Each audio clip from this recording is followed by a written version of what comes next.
Welcome to What's the Buzz, the podcast that keeps you informed and entertained on all things pest control. I'm Jordan. I'm Shawn. And together we're here to buzz through the world of pests, big and small. From the latest in pest management techniques to fascinating facts about the critters we all love to hate. We've got the insights you need. It's another week and we are here once again to share our expert advice, real life stories, practical tips to keep your home pests free. So sit back, relax, and get ready to discover what's really buzzing in the world.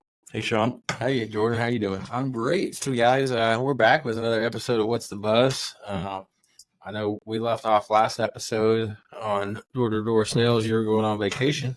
I was, yes. How was your vacation? It was a great time. Got to spend time with my family. Got to go fishing. Caught some sharks, so that was pretty cool. Caught some sharks? Yeah. Okay. Yeah, it's really interesting. It's a fun time. And you came back to 0 emails and zero. I didn't have a single email to reply to when I got back.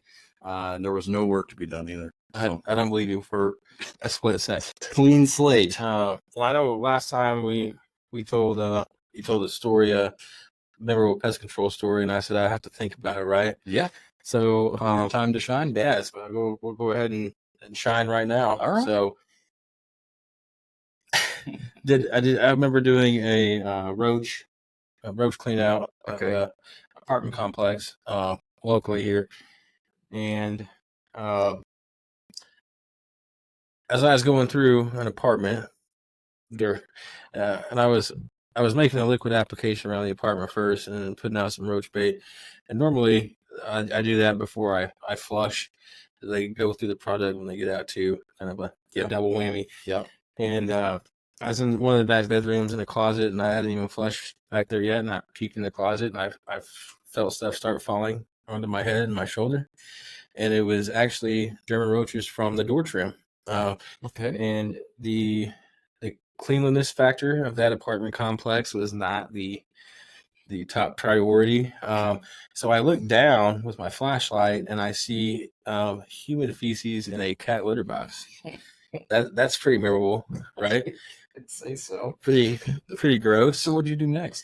I just kept trucking. That's one of the hard things, isn't it? You just gotta kind of bypass it. It's like put your blinders on. Yeah. It just takes a lot to gross me out. Yeah. I was a medic for a long time before the pest control industry, so it takes a lot. You're just a generally nasty person. No, I'm pretty clean. I'm pretty clean. Just can't. Something else going on here in Bug Zero. Michael Woodring. Yes. Our fearless owner and nader. Best boss in the world, right? That's right. He celebrated his 25th work anniversary. Yeah. Here at Bug Zero. Yep. So what was it, 2022? He bought into the company, which is a huge milestone for us, just because in the pest control world, there's the big names and then there's the local companies. So with Michael stepping in and getting into ownership, it allows us to stay local and stay small, which is nice. Not too small, but local business. It's always growing. Yeah, absolutely. Congratulations, Michael, on a big milestone. Yeah. And some of the topics for today, back to school. Like Wrestler, I know our kids start on Monday. Do they? And so we're just going to touch base on a couple pest issues as back to school starts. Yes. One, if you want to touch on lice real quick. Oh, yeah. I'm sure everyone's pretty familiar with lice themselves, but it's actually not a pest control problem. It's more of a health problem itself. So we don't. Correct. We don't. One, I don't think there's any pesticides out there that allow us to treat people directly. But number two, it starts in the home. Yeah. You got to take care of that yourself. But of course, any sharing of headwear, anything like that, could bring. And there's lots of good products over the counter. I know my girls had lice at the same time from sharing a hairbrush with a friend like probably 6 or 7 summers ago. And there's a lot of good over the counter products you can get at Walmart, Walgreens, Dollar Store, other things. You remember the episode of The Office where they put peanut butter on their head? I do. Okay. I do. Is that effective? We didn't go to that extent. But even the CDC website. If you go to the CDC website and you go to the section where they talk about lice, it'll specifically state that it's not a pest control problem. They don't recommend any pest control strategies or tactics to get rid of lice, and it'll even have some resources on there available for the consumer. Cool. A lot of people still doing traveling. Yes. In the summer, trying to get it in, and we haven't even hit Labor Day yet, so people are going to be traveling for the holiday. So we want to touch real quick on bed bugs. Yeah. Usually what we see in bed bugs, there's not really a season for bed bugs. What we normally find is about a month after your busy holidays or your travel season is when you see a huge spike in them. So like he was saying, the Labor Day is really when it starts to slow down as far as, vacations and that sort. But then we also see a spike when Thanksgiving rolls around, when people are visiting family. If it brings, if that family member brings something from their house into your house, you'll see that about a month later. Yeah, it's a huge part in schools too, going into lockers and absolutely. They don't come from the outside. So they're hitchhikers. Basically any public place you go sit down or set your purse down or lay a coat down, there's a possibility of you taking bed bugs to your house. And if somebody sat there that had bed bug eggs on them from their house or bed bugs on them, and then it's got deposited on your seat at the movie theater, or you sit down at a bench at the mall. I mean, you could literally transport them from anywhere back to your house. Yeah. John and I both have spent quite a deal of time doing bed bug work ourselves. Yeah. We've seen just about everything. We've done 400 square foot tiny homes, yurts. Even I don't know if you've ever done a yurt. I did do a yurt.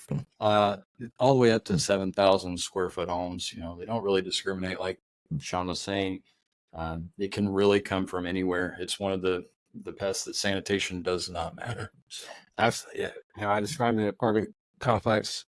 Like just a few minutes ago, I've seen bed bugs in places that are well kept sanitary wise. Yeah. And I've seen bed bugs in places that look immaculate. Yeah. So Shawn, you want to get into just a little bit on how we handle bed bugs and the reason we treat for bed bugs the way that we do. Yeah, absolutely. So we quit doing chemical only bed bug treatments quite a while ago. Right now we only do heat treatments, which is our thermal remediation. The reason being, chemical only, you're kind of rolling the dice, hoping they go through that product. Heat will instantly kill all cycles of bed bug life at 122 degrees. Our whole temperature really doesn't start until 125 degrees. Right. Theoretically, it does get up to about 130, 135 degrees in the room or those homes. Once we get to that hold time, we hold that for 4 hours. We go in every hour. We rotate furniture around, flip mattresses, go in with a heat gun, make sure there's no cold pockets, move stuff around in closets. So literally when we're done, it looks like a tornado hit the inside of your house, but we want to make sure that you're getting the service that you're paying for and the results that you expect too. So another thing that's a huge benefit to the heat treatments themselves, once we leave, like he said, all life stages die at 122 degrees. So once we leave for the day, your home is live, bed bug free. We don't vacuum everything. Right. But yeah. There's another benefit to the heat as well, as long as you can tolerate the heat and waiting for your house to cool back down, you can go right back into that room. Right. As opposed to a chemical pesticide treatment where you have to wait a certain amount of time to go back in the room. And that really comes into play too in nursing homes or hospitals where they got an ER room that's out of service for X amount of hours because they just had a bed bug chemical treatment. When it's heat treatment, they can use that room as soon as we're done. Yep. Absolutely. Yeah, the tornado thing was interesting, and we get comments. We make sure we're big on managing expectations, but it can quite literally look like a tornado went through because we have to go in and we have to rotate virtually everything inside of that structure just to make sure there are no cold pockets. So it's quite the mess. And we have other techniques too that we do inside to introduce heat into some hard to reach places. But it's very, very detailed, very delicate process, very time consuming and labor intensive. And that's make sure you pack your Lunchables for lunch. It's this guy. He eats like a 5-year-old sometimes. Well, you have to when it's that hot. I mean, when you're in 135 degree heat. I had no problem eating normal food when I was doing heat treatments, but whatever. So that initial, you suspect you have bed bugs. What would be the first step for our clients, if they suspect they have bed bugs, what should they do first? Inspection. Or if you whatever evidence you thought you might have seen of bed bugs, or you've seen a specimen, snap a picture. Yeah. Definitely want that sent in to us to make a proper ID on that, and then an inspection from there. Yeah. And then, if we recommend a heat treat, then we're gonna go over a very detailed preparation checklist with you guys. Direct you to preparation videos and make sure that you're ready to go on the day of service. Yeah. The picture is huge. It's peace of mind for you. We get a lot of misidentification. I'm sure not very many people are familiar with carpet beetles, but their larvae, when they go from larval stage to the actual beetle themselves, they leave behind basically a shed, and that shed looks a lot like what bed bugs do as well. So they leave behind what's called a cat skin, and they're often misidentified. So we get those a lot. And then that gives you almost instant peace of mind. If you're not actually dealing with bed bugs, you don't have to worry, because in our busiest part of the season, sometimes we're a couple weeks out, a month out. It depends. And we can tell you right then and there whether you're dealing with a bed bug issue or something else that's not as intensive to take care of. Absolutely. At one point in time, we had bed bugs completely eradicated here in the United States. Right. And they got reintroduced when international travel began. So yeah, DDT. They put DDT in wallpaper, all kinds of crazy stuff. Help take care of it, but it's not so safe to be around that. It's actually illegal. Yeah, I'm sure it's actually legal now. So for what are some good places for our clients to inspect, as far as when they go on vacation, maybe even the first couple weeks when kids go back to school, come home, and maybe some travel tips as well to prevent those from coming home. So the first place, anytime I'm to do an inspection in a hotel or area we're staying, you have to think about how often people are in and out of those rooms. And bed bugs like to be relatively undisturbed, like most things, so my first thing, I lift the mattress, first peel back the sheets, slowly look in the crevices there. But those get switched out so often. 9 times out of 10, when I find bed bugs in that setting, it's going to be on the box spring itself. So they're actually laterally flat, and they'll get in the tightest cracks and crevices that they can. So that seam around the box spring and mattress is an excellent area. It's key. The tag on the back of mattresses as well. Sometimes that, I don't know what to call it, skirting under the box spring itself. It's kind of a fine, I don't know what it is, to be honest with you. But if any areas of those rip where those staples are throughout, they could hide in there. One big place I've seen a lot is the headboards. Hotel room headboards aren't like your normal headboards. 99% of the time, they're hanging on a wall like a picture frame. And so they just lift right up off the wall. And just a little bit about bed bugs. They're attracted to humans through our body temperature and our carbon dioxide. So when we lay down in that bed and they sense the heat, they sense the carbon dioxide, then that's when they come out of their hiding spots. And so back of that headboard right by your head is a really good place for them to hide. Nightstands, if you got a bed close to the window where there's curtains, and make sure you keep your luggage off the floor too. Yeah. So in a pinch, the bathtub's a great area. They're not great climbers. They like cloth surfaces, so the bathtub's good. So you want everybody to sleep in the bathtub? I don't want anyone to sleep in the bathtub. I want them to put their luggage in the bathtub. That's odd. The other thing you can do, to an extent, so your dryer does get hot enough to kill off bed bugs and stages of the bed bug life. And with that, if you travel in a duffel or something, you can toss the whole thing in the dryer when you get home. Same thing, I guess, with kids and backpacks. You could toss that in there. Hopefully the crayons don't melt, but I pull that out. But if you were to bring like a gym bag or something from a locker room, you could definitely throw that in the dryer when you get back, and that should be hot enough to kill anything in there. Now, add some pictures of this. So if you're watching and not just listening, you can see pictures of what maybe bed bug eggs look like, and bed bugs themselves, and some of their spotting, which is their fecal matter. Yeah, it's amazing when you've done this. I think back to the beginning, and now when I look and I find bed bug eggs, I'm like, oh, that's bed bug eggs, but it looks like lint or something of the sort if you're not trained. So anyway, all right. Well, let's move on. All right. We're gonna talk about real quick here the pest control companies, pest control operators, being the invisible heroes of society. Yeah. No, taking pest control for granted type of deal. So, you want to start that off? Sure. A lot of people don't think about pest control companies and what they do for the community, right, and the society and the overall health aspect of the communities they serve. Yeah, and it's something we instill in our technicians. Our job is important. Public safety. It seems like every year there's a new virus that goes around, whether it's back when Zika virus was going around with mosquitoes, West Nile. There's all different kinds and all different pests that are vectors of disease. With that, of course, mosquitoes, but also rodents. Rodents can transmit hantavirus, which can be a pretty big deal. It can be. Yes, it can. Roaches can cause respiratory issues. There's a lot of different diseases that can be passed through pests. So, flies are big vectors, carry disease. Yeah.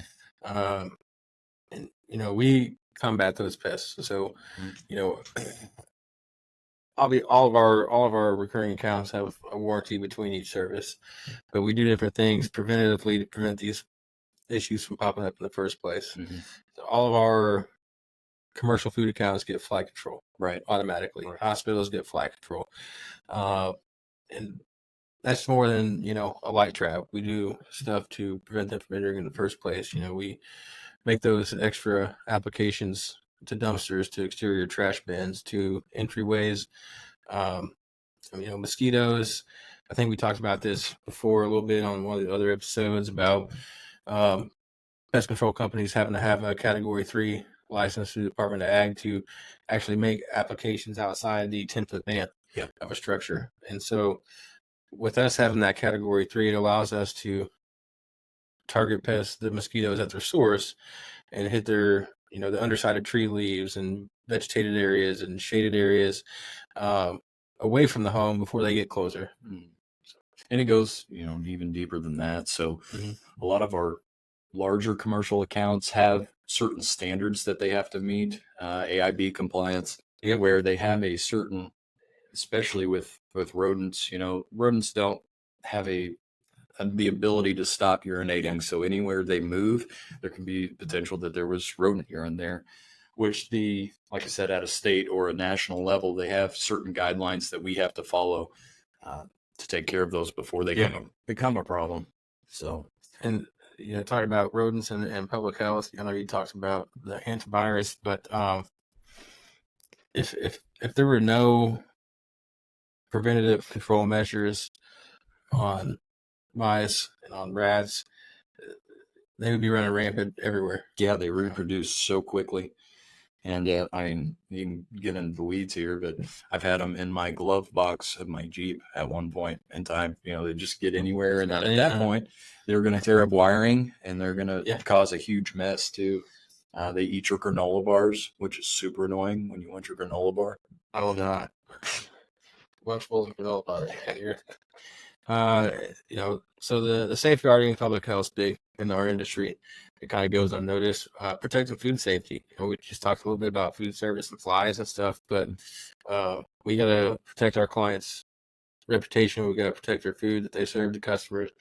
And there's lots of techniques that we use that are considered IPM, integrated pest management, a little bit more on the green side, and you just got to be really delicate in food, service situations, food prep areas, but we got to provide some sort of relief for those clients. And when you're talking grains and farming, agriculture, where we may not be able to apply a product or something, we can give the proper guidance on how to take care of some of those. We've had all kinds of weevil galls and strange stored product pests that we were able to help people remedy just by knowing where they come from. Absolutely. Yeah. So we get the safeguarding public health. We've got the protecting the food. What's another category here for kind of where we come in as the unsung heroes? Yeah. Structural integrity to buildings. Of course, we've talked pretty extensively about termites, but beyond that, you've got carpenter ants too that can do damage. Carpenter bees, which Wood boring beetles. There's a few of those that can actually tear your house down, I guess, over time. But you got to make sure your biggest investment is protected. Most definitely. Yeah, and we play a pretty big role in making the identification on those and coming up with the treatment plan. But it's estimated that in the U.S., the United States spends $5 billion annually in the control of termites. So I know in our area, there's studies been done in this part of Missouri, even the northwest part of Arkansas. There's on average 4 termite colonies every acre. So basically, if you were to walk across your front yard to your neighbor's front doorstep, knock on the door, the chances of you walking over a colony at some point is pretty great. Do you know what that number is now? Like the actual termites? I do. It's 20 million per acre. 20 million? 20 million per 20 acre. million termites? Was the latest number that I had heard. So, yeah. Just a few, right? Just a few. If just a couple. Enhancing quality of life. And, living with pests could be a distressing, frustrating experience. Yeah. And, people want to enjoy their backyards, their fire pits, their outdoors. Some people have an outdoor oasis that they want to enjoy when they're not at work and enjoy with their family. And I don't have an oasis. I don't even know if I have a sprinkler. But no, but you're exactly right. There's nothing more annoying than walking to your oasis. You get hit in the face with flies and walk through a spider web and get ate alive by mosquitoes at that point. So, want to be able to enjoy what you spent your money to build. Yeah, absolutely. Enjoy and protect it. Absolutely, and that goes with your pets too. Mm-hmm. Yeah, you offer flea services, lawn treatments, that kind of things. Plus mosquito and ticks. So you've got some acreage and you want your kids to run around on that acreage. They're not getting destroyed by. Absolutely. We even have some commercial clients that have outdoor events in their lawn space that we treat in season for them to several. That way people can enjoy their time while they're there. Yeah, not have to worry about getting chigger bites all over their legs. Let's go back to the food safety here real quick. So I just thought of something. Oh no. I see the gears turning. Am I the only one here that weekly reads the health inspection reports that come out in a local newspaper? I would say most people probably do not read it weekly. I'm sure they've seen it pop up, but no read them, right? Yeah. That's one thing I'm really kind of taking pride in with us here is when our clients are on that list, they're never dinged for pest control issues. Right. If there is a business that's dinged for pest control issues, I'm knocking on the door. Yeah. Because we want to make sure that doesn't happen to the people that we take care of. And so, we reading those weekly for the past couple of years, and I've seen zero. Speaks volumes about preventative treatment and being properly trained and licensed and knowing what to do and how to do it. An ounce of prevention is worth a pound of cure, right?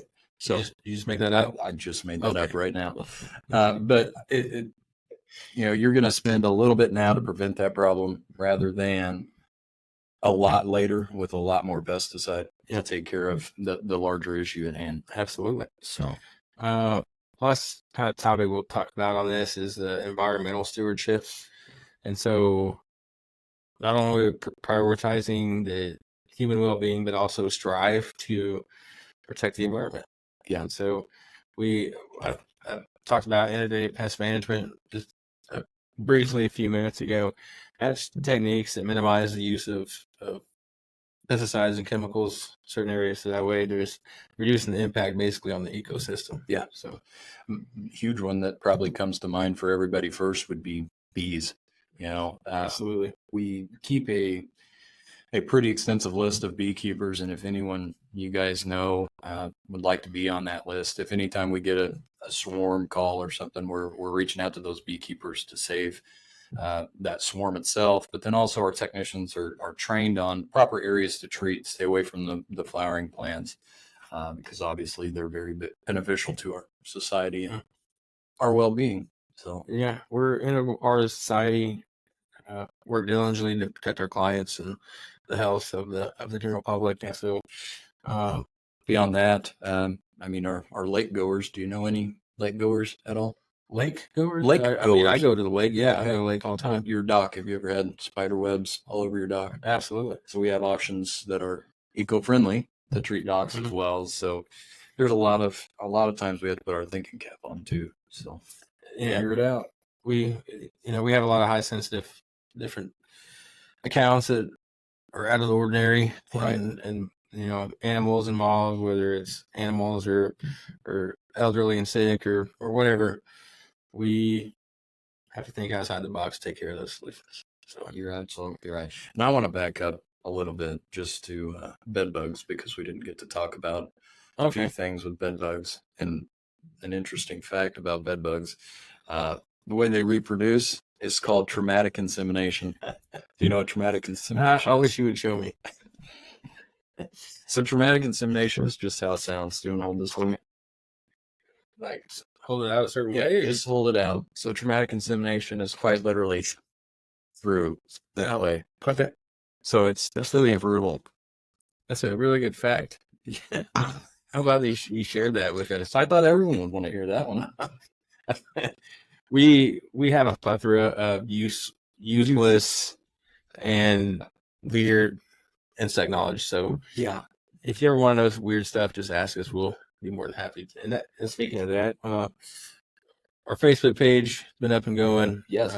Instagram. If you think of any questions that you want answered, ask them. We'll answer them right here on the next recording. We'll read them off. We'll answer those questions. Yeah. So absolutely. New logo's up, which I think is pretty cool. It is pretty sweet. It's up there, blue, which is my favorite color. Blue's your favorite color? Blue's my favorite color. Yeah. Over red guy. That's what's wrong with you. Is it? I think so. Okay. We're also going to take a moment real quick. We're big on our reviews and how our clients feel. Right now we're up to, I just checked, 821 Google reviews with a 4.9 out of 5.0 rating. So let's read one of the latest 5-star reviews. So, and this kind of coincides with the door-to-door episode. Okay. Episode. That's it. So, Shauna says, we have been with Bug Zero for years. Another company came by, wanted us to switch for a cheaper rate. Well, we did, and we regretted it. We are back with Bug Zero, and now we can rest easy knowing they have us covered. We have always loved dealing with them, never have any trouble, and everyone is very friendly. I won't make that mistake again. We will be with them to the end. If you need services, please try them. You won't regret it. That's a pretty good one. That's pretty solid. Pretty solid. I think, too, we talk a lot about here and how we love the place, but one of the reasons for me that I love this place so much is just the human connection and the human interaction. And I find myself comparing, other services to what we do. And I've had some pretty rough experiences where I get put on hold or I'm not getting actually the results that I want and no one really hears us out. And that doesn't happen here. Absolutely not. I think that's all we got today. We'll be back. No more. You're not going to give us another story or anything? I'll do one story. I'll do one story in episode. Okay. Fine. So I'll come up with something more crazy than the litter box apartment story. So Sean's going to tell one story per episode. It sounds like I'm off. I don't have to do that. So we'll talk about that later. We'll talk about that later. Yeah, we're still riding the heat of busy season. I know we're all running around like crazy, just trying to get things done, people taken care of. But seriously, if you go to our Facebook page, share it with your friends, Instagram as well. Got any questions, shoot them out, and we will be back next week. Yeah. Once again, if you're interested, we'll come on the podcast. We'll give you a minute to talk about your business. Just have a good time for a couple minutes with you as well. So if you have any interest in that, send us a message. We'd be happy to have you on. Talk about whatever you want to talk about. So sounds like a good plan. All right. Well, appreciate That's it. good exposure for your business too. It sure is. It sure is. And look at all of our followers out there. There's a ton of them. That's a lot. It's getting ready to it. That's crazy. Until next time, I Walk the Vibes podcast. I'm Shawn. And I'm Jordan. Thanks for listening to us today. See you next time. See ya. Creepy crawlers invading your home? Bug zero. Spiders, ant, and flies? Oh my. Bug zero. Bed bugs and mosquitoes leave you itchy for help? Bug zero. Whether it's bugs in your home or bugs eating your home, Bug Zero has you protected. With both residential and commercial services, Bug Zero's comprehensive pest protection takes you from infestation to extermination. Serving spring